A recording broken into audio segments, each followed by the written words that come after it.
So here we have the Ford Grand Tourneo automatic on a 66 plate. I'm going to start off by showing you around the outside of the car, and then we'll hop in and run through some controls on the inside. But from the outside, you can see it's a 5-door car with alloy wheels. Let's start off inside the boot and then work our way around the rest of the car from there. So as we approach the boot, you can see that we have reversing sensors and a tow bar as well. Currently, it's in its 5-seat mode. So this is how much boot space you have as a 5-seater. Let me show you what it's like with these two rear ones folded up. And this is what it's like as a 7-seater. This is how much boot space you'll have if you have all 7 seats in place.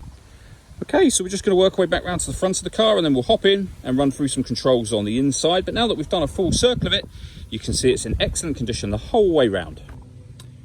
Just briefly before we climb in, I think it's where we're seeing the exterior from this interior point of view. There's plenty to run through on the dashboard, so let's hop in and we'll do that right now. Okay, now that we're inside the car, we're going to start with the dials. On the left-hand side, we have the rev counter, and on the right-hand side, the speedometer. In the middle at the bottom, we have the fuel gauge and coolant temperature gauge, and above that, the total miles of this car, which are 26,164. The information displayed above that can be changed using buttons on the steering wheel for various bits of trip computer information.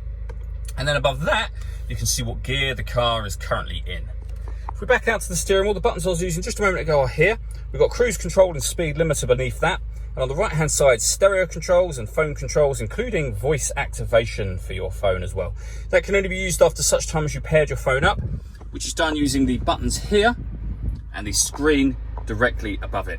So obviously you can pair your phone from there. We also have the radio, and you can see that that comprises of DAB, FM, and AM radio. And then eventually when you press the radio button, you'll come back round to the beginning again. If you want to listen to your own music, you can do that via the CD player, via USB input, and you can stream your music wirelessly via Bluetooth audio as well. So plenty of ways to listen to your music in this car. And all of that was done with these buttons here. You've got the main volume for the stereo there as well. If we move the gear lever out of the way for a moment, this is where your air conditioning is. So we've got fan speed,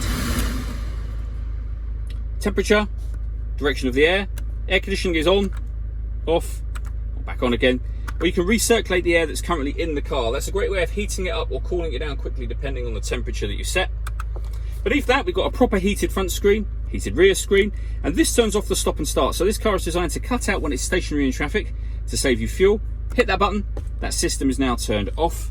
We then have the gear lever for the fully automatic gearbox, and you'll see there's a plus and minus just here. That is so that you can change up and down the gear manually should you wish to. And then finally, we have a 12-volt charging socket and a second 12-volt charging socket, as well as the auxiliary and USB inputs. All that leaves me to say is thank you for taking the time to watch this video. If you'd like to come and see the car in person and have a test drive, please feel free to call any of our MJA sites. We'd love to hear from you soon.